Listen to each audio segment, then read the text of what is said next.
Ladies and gentlemen, welcome again to another exciting episode of the Nightmares Podcast. I'm your host, Zachary Smith, with a magnificent beard that I suck at maintaining. But that's not why we're here. We're here today to talk about mummies. How you doing, Vinny? Hell yeah, let's dick about mummies. Yeah. What did I just say? Dick about? Dick about mummies. Let's talk about mummies. I mean, if you want to dick about mummies, that's your business. Dick about mummies. That is your business. Put our dick in the dirt and dig for some mummies. So Vinny P is hanging out with us today to talk Vinny about mummies. P. Yes, sir. What about P. Vinny? That's my name on my new rap album. It'll be coming out in September. Very nice. Very okay, nice. Cool. And of course I'm hanging out as well. To fill in little gaps, but this is mostly going to be about the 99 mummy and the 32 mummy, correct? Yeah, it's the original. Beautiful. So Zach, don't this is your forget topic. the 2017 mummy. Did you hear something, guys? I think Brandon's back there pushing buttons and hanging out with us. And then Hannah, if you want to steal his camera for just a bit, Hannah is still helping us out by pushing buttons back there. And Marcus is hiding as an audience member. So so we're very happy to have him chilling. We got Marcus right here. We're shooting this live. There you go. We'll do it live! We'll do it live! Fuck it! Yeah, Fucking thing sucks! we're shooting this a week after last week's podcast, right, guys? Yeah. Let's go with that. You notice I have a new T-shirt on, and so does Zach, and kind of Vinny. We just throw around the American Psycho shirt between each other. All right, so Vinny, because you're picking the movie that's in chronological order, so why don't you tell us a little bit about the Mummy and why you like it, why you don't, and and all that great stuff. So we're talking about which one? So let's talk about the original, and We're then starting with the OG. Oh, okay. All right. So most people probably watching this, and just from our generation, really know the Brendan Fraser Mummy. Oh, yeah. And they know that there's old Mummy movies, but the Brendan Fraser one is actually technically a remake or reimagining of the original Mummy movie that started in 1932. And that was with Boris Karloff, which was also known as Frankenstein at the time. Nice. So he plays the mummy in the title, which is Imhotep. And Imhotep is the same mummy. Imhotep or Emotep? Imhotep. Okay, yeah. It's the same character. Just making sure, because I'm like, they pronounce it, yeah. Yeah, I think that's the way they pronounced it in the new movie. Yeah. But funny enough, Imhotep was actually a real recorded figure, I guess, in ancient Egypt, and was a high priest. Did he actually get mummified the way they portrayed it in the 99 movie? I don't think there's any real evidence to support that. Actually, from what I knew from the history, he was very, very vanilla kind of guy. Okay. And he actually is supposedly the architect of the pyramids. He might be. Yeah. That's supposedly that very, very little, like very kind of vanilla guy. Like I remember because when I was talking about it in history class, my teacher was like, he's nothing like the character in The Mummy. He was a very vanilla guy. Like he wasn't messing around with any of the the royalty. Not getting dirty with the virgins in the temple or the hype or the priestesses. No, not fucking the Pharaoh's girl. Yeah. He was very, very vanilla. Very, kept to his role, and I think he just died of natural causes. Probably. I don't. That's not nearly as entertaining. Right. So of course, as you know, the mummy in the new movie, but again, in the original movie, he is the high priest who, in this movie, I think in the original movie, I don't remember in the new one, in the Fraser one. I can talk about the Brendan Fraser one. Yeah, in the original one, what's revealed is he's buried alive. He's sentenced to be buried alive, and that's because he steals the Scroll of Thoth, which is the scroll of resurrection. At least in the movie, again, I'm not 100% that is in the actual Egyptian beliefs back then, but it's probably based on something like from the Book of the Dead. But anyways, he steals it from beneath one statue to try to resurrect the Princess Aksunamun. And Aksunamun, and Aksunamun has died of some sort of sickness, is the idea. So in this movie, you get, it's obviously not as action-packed because they just couldn't do a lot of that back then. This is more of a mummy with a supernatural thriller kind of edge to it. And you get him at first he's trying to resurrect the mummy of the princess, But then he finds a lovely-looking young lady hanging out in Egypt with our, I think they're like British protagonist characters who were on the dig, the archaeological excavation. And she happens to look just like Anck-su-namun, and it turns out she's probably the reincarnation. So he's determined to get her, snag her, and turn her into a mummy bride for himself. Yeah. So in the 99 remake, it's slightly different. So Imhotep is like the priest of the pharaoh and all that. He actually knows all this like magic shit, like the Book of the Dead, the Book of Life, and all that stuff. Like he knows that all that stuff at a whim. So the reason he gets mummified alive in the new movie is because he decides to sleep with the pharaoh's priestess, Anck-su-namun. Damn. And essentially what happens is he finds out about it, they both kill him, and then the pharaoh's guards decide, so they kill Anck-su-namun. The pharaoh... she kills herself. Well, oh, yeah, that's right. She kills herself. Yeah.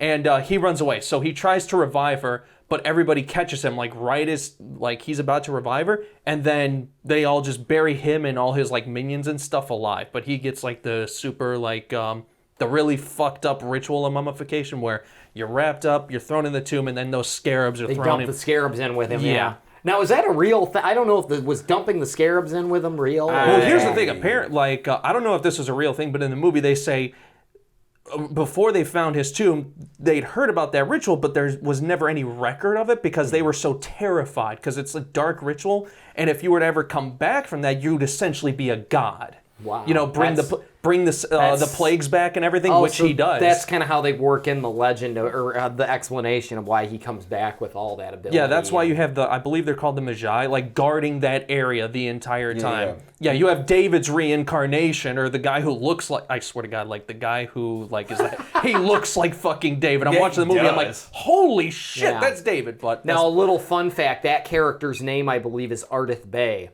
That is a nod because Ardith Bey is the name that the mummy in the Karloff film in 1932 takes on to hide that he's Imhotep. And the crazy part has been like when he comes out in the original like thing, not only does he come out like pretty much together, like he's around for like an entire year. 10 years. 10 years. Yeah, he literally comes back like 10 years later to complete the ritual. So like it's like everything that happened in the 99 movie. Imagine if he succeeded and became a full person and then was hanging around for like 10 years. I mean, he does become a full person. He just does everything over the course of like a few days. It's like, very fast. It's a lot quicker, Yeah, like as soon as the coffin is opened and what's her name reads from the Book of the Dead, he awakens and you know, like the locusts come, they run back in, and he starts fucking people up. Like the scene where he takes that one guy's eyes, like they filmed that, shot that, and like treated like it was shot like it was the original piece. Like they used similar camera angles and everything like that. It was done super well. Even the horror elements, I'm just like, this shit's fucking great. Sure. Hawkins back, and it really plays homage, and I love it. It does. So fucking awesome. Well, and it also too, some of the humor and everything else in it is actually pretty. Like I remember like watching it and thinking back at it, and I'm like, so there's some points in this where this gets very satire-y. Oh, like, yeah. Especially when he's like, when they're like having the fire and the wind just blows out. He's like, that happens a lot here. Yeah. It's just like, Jesus. I was like, that's super fucking satire of like Raiders of the Lost Ark and a bunch of those different, because that's originally what the director wanted to do. Like he was a big fan of the original 30s mummies, but that's what I thought. But he wanted to take horror elements from it, and then and make it more of like a swashbuckling kind of adventure, like Indiana Jones. Which you kind of could do. Yeah, I think it's ripe for it. He did it super well. Like I was mentioning in a podcast earlier, it's like the score to that movie is phenomenal. Oh yeah, it's great. Like everything goes along super smoothly. Imhotep's theme, you fucking know it. If you hear it, you'll know it, and it's really good. Dude, you know who did the effects, right? It's ILM.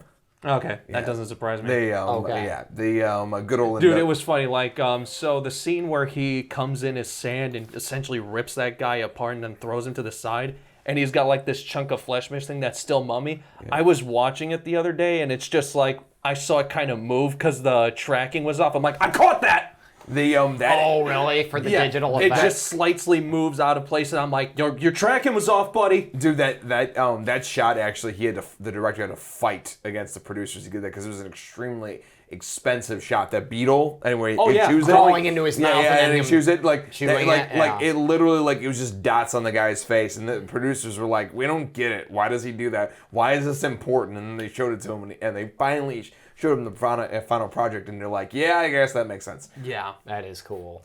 Good shot. It was a cool especially effect. for Very '99. cool. It's like these days you could do that shit easily. Back then, I'm just Right. like, man, that must have been a pain in the ass. Well, then you had literally the best of the best handling the visual effects. You know ILM. It's Industrial Light Magic. It's the dudes who, like, that company was made because of Star Wars. Oh, I see. They invented that company to make Star Wars. So that was them. That was them. So they had a great mixture of practical and CGI, and I mean the Yeah. CGI you can tell is dated by today's standards. Yeah, but I it's mean, a little bit. back in then, some points, but yeah, but I mean back then Actually, that shit was amazing. Something that I was telling Zach last night when my father and I were at Universal Studios, we went to their special effects show. They actually bring out the actual Sphinx pyramid model that they used in the opening credits or the opening scene. It's been forever since I've seen the movie of the original film? of the 1999 one. Oh, that okay. And so it wasn't a CG pyramid or Sphinx or anything. It was an actual model. And in real life, that thing maybe came up to like your waist. So that's when we say miniature, it's like it's miniature, but we're Yeah. still talking like something that's probably at least as big as this table. It's Oh, got yeah. some scale. Oh yeah, it's like when you see it in the movie, it looks gargantuan. It's Yeah. like they did such a good job with that whole intro shot. So that's why it's like they it didn't look like this cheap CGI. it's a good mixture of practical and CGI. Yeah, it is. It's no wonder you get such a nice visual and like what feels like a physical place and setting. Like that. Well, the funny thing is that it's kind of interesting how because Vinny just showed me the original one recently, and it's kind of interesting how serious it is. It's a very serious movie. Yeah. It's very like very straight. There's it's very and pretty creepy in a lot of times, and it goes back to what we were talking about in the previous podcast about the absence of sound and the Yes. absence of scores. It has a very eerie sense to it. He did a great job playing Emotep, but and it's just so funny how the '99 version takes elements of that. It's kind of cool to see what they picked and chose out of it. Yeah. Because the whole subplot of Rachel Weisz's character getting picked by Emotep to Evie to be basically become an Nox on a Moon. That's in the original. Well, no, she was It's just supposed to be basically- sacrificed for her. Yeah, it's the same as the original. Yeah, they kind of changed it a bit because again, in the original, it's like she is Anaxinamun. We can assume that it is her reincarnated. Well, here's the or thing. In the something. sequel, she is a descendant of somebody who was from that time. Only she was Right. kind of like a Nox on a Moon's Right, enemy. they Like, expanded upon that in the new movies. But And the funny thing is, there's actually a subplot that got removed from the original cut of the movie. When he, if you guys remember, the guy he took the eyeballs from wore glasses. Yeah. And originally he thought that she was Anax on the Moon because he had shitty vision. And he thought when his blurred vision, he thought that That's was right. actually her. It was completely removed from the final cut, but it was an actual part of the movie. And that's part of the reason why he mistakenly thought that she was Anax on the Moon. Or a descendant of hers. that's interesting. They, Yeah, that's an interesting but way for to some reason handle they it cut for pacing, timing, or whatever the hell it was, and everything else. But it was cool. And it was. It's funny how they're both very enjoyable movies, but enjoyable for different reasons. Very different, yeah. Yeah, if you're looking to see like this Indiana Jones super fast-paced action adventure, you're not going to get that with the original one. No. The original one's more again of like a supernatural thriller. Yeah. I would say, but it's I think it's still brilliant, and I think there's still just moments in the movie that hold up. I've never still to this day seen a mummy come to life in a movie to me that matches the way he comes to life in the original 32 movie. Gotcha. It's very, I kind of mentioned this in a previous podcast, but the way you see him laying in the coffin, his eyes just suddenly start waking up while this guy is reading this guy basically accidentally wakes him up. Spoiler alert. And reading the scroll, and you see the eyes start coming, opening up of Karloff. His arm just kind of starts slowly coming down and ripping through the bandages. And this guy behind has no idea that this thing is coming alive behind him. And the subtleness, you hear everything in the room, but there's no music. There's no nothing. It's just like this dead body is just quietly coming back to life. And then you see him move, you see how he moves towards the guy, and it's just very effective. Yeah.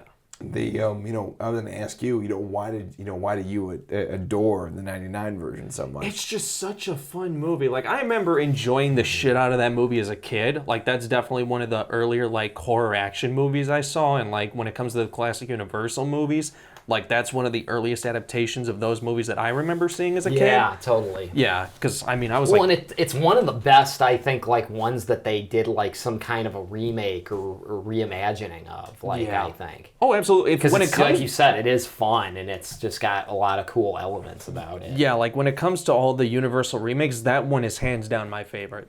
You know what? And I think that's oftentimes because people don't realize it's a remake. There was enough time in between that people thought that this was an original concept, and to a certain degree, it is. It really is a reimagining of the situation. Yeah, it's not a bit for bit remake. Yeah, the genre is completely different. I fucking love it. Oh God, the remake is so much damn fun. It is.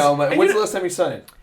Saw that one probably about 3 years ago. Okay, or so. Do you think it still holds up as well? Oh yeah, I mean, I still think it's a blast, and I like the second sequel, the Mummy Returns. The Mummy is Returns. Fun. That one gets a little crazier and more out there. I'm gonna be but it's still rewatch- fun. Oh, yeah, it is still fun. It got a lot of cool stuff in it. I plan on rewatching that one soon, along with the Scorpion King, because I do remember. I know I like the second Mummy movie, and I know I enjoyed the Scorpion King as a kid. Now the question is, will that one hold up? Yeah, I'm I've not not gonna bother seen with the that. rest of them, because the rest of those movies are fucking See, trash. I'm not gonna lie. I have and still want to rewatch Tomb of the Dragon Emperor. I know. You know what? Couldn't I'm get through it. sure it's To this not day, I great, have not but- seen it. Could not get through it. For me, I'm just like, Imhotep's not in it. Did you really No, need to he's make? not. Yeah. And one of the other saddest things I think about it is Rachel Weisz does not return as Evie. They had to recast her. Then no, And then it's kind of like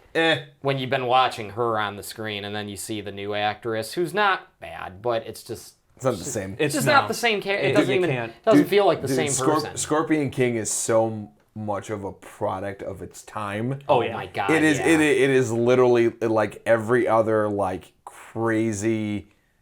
It's like it's the 80s action movie made in 2003. Like that's what 2002. it is. 2002. Not like that to- whole. Not. Oh, go ahead. Go So ahead. that whole time period where The Rock was huge, and then everybody in wrestling. Dude, that was like I was gonna that was say, like The Rock's first movie. It- I it remember was. that. Dude, Yeah. wrestling, like everyone in wrestling was doing a movie. Like that was the time period. And then Arnold was kind of making a comeback a little bit at that time. That was like his last movie with Terminator 3. before he went and actually became, got into politics. So you had a little bit of like a renaissance of like action heroes between that time because movies were getting bigger and television was, staking its claim there was for more more dramas. effects and stuff that they could Correct. do more with. The You're right, there was yeah. movies were bigger at that time. Yeah. They they knew it was a new millennium, so they wanted to get that going. So it's so a product of its time, but it is a fun time though. Yeah, I mean, It's- I'm sure if I watch it, I'll still enjoy it, especially with yeah. how much I love the first one. And I Yeah. remember enjoying the shit out of the second one as well as a kid. So Yeah. I still think that I think out of those that reboot or that franchise, which it really was, I think the original, like the first Mummy, is still my favorite. The Oh, yeah. one with Brendan Fraser. But it almost kind of goes like right after. I like 2, very close to that. It's still Dude. a lot of fun. And the thing is, dude, Brandon Fraser's so damn fucking charming in those movies. He's Oh, so yeah. he's great. He's so fucking entertaining to watch. Yeah. Especially every scene with him and Benny is fucking amazing. Dude, is it bad that when I saw Benny, I'm just like, is it bad that I thought that's me and Wes at some point in our lives? fucking like he literally Benny's trying to run away. He grabs a chair and No, he single-handedly just lobs the fucking thing at him. little like goodbye Benny. Throws Throws it right off the boat. Oh, it's great. Dude, yeah. Benny's running down the stairs, sees him. Nope. Benny! Bam! Now, it's funny, of course, that director, Steven Sommers, I think is who made it, would go on to do another kind of pseudo reimagining with classic monsters in Van Helsing. Nice. And he also did Deep Rising right before then. Oh, did he? Which is a really one of my favorite like Monster of the Week horror movies. It's a huge sci-fi. It's style I think I've movie. seen that one. It is good. It's a fun, and the guy who plays Benny is in it. It's Well, fucking- Benny also made it. That actor also made it into Van Helsing. He plays Igor. He's the one who plays Igor? He's Igor. He's just Nice. under a lot of makeup. Nice, nice. for him. They Yeah. just fucking hold up Benny to the fucking fam. Hey O'Connor, it looks like I got all the camels. Hey, No, Benny. horses. The horses. Hey, Benny, it looks like you're on the wrong side of the river. Looks around. Fuck! All right. I always thought the ending though, where Benny gets his comeuppance, Oh, is it's rather violent, freaking yeah. terrifying. And also, do talk about Trapped in the tomb and just Eaten alive by scarabs. with all his gold. Yeah, with all what his he wanted. gold. He didn't get it. He got what he wanted. All right. So, final thoughts? Man, I don't know. I'm kind of gonna say what I say about a lot of these ones, and it's like if you enjoy those, and if you haven't seen it, see the original, see where it all came from, because I think the original is still my favorite Mummy film to date. I think it's got everything that was meant to be there, and Boris Karloff's performance is just phenomenal. Still holds up. Yeah. Gotcha. The see the original. It's great. Definitely see the remake. You know, it still holds up today. And the other thing is, see both movies for different reasons. Yeah. The original movie is great for a small, contained horror thriller, and the remake is a great Raiders of the Lost Ark. Totally. Saturday morning serial kind of adventure. It's really, really awesome. I highly recommend it. It's a damn good time. It is. Hell yeah. So Zach, take us out. Squirrels. No, take us out the other way, you ass. Oh, fuck. All right. Well, thank you for watching this lovely episode of the Nightmares podcast. If you enjoyed the episode, please be sure to like, share, and subscribe. And if you're not, please follow us on all our social media platforms on Facebook, YouTube, Instagram, and Slither. And that'll be all. Thank you. Thank you so much for watching, and we will see you next time. Bye. See ya.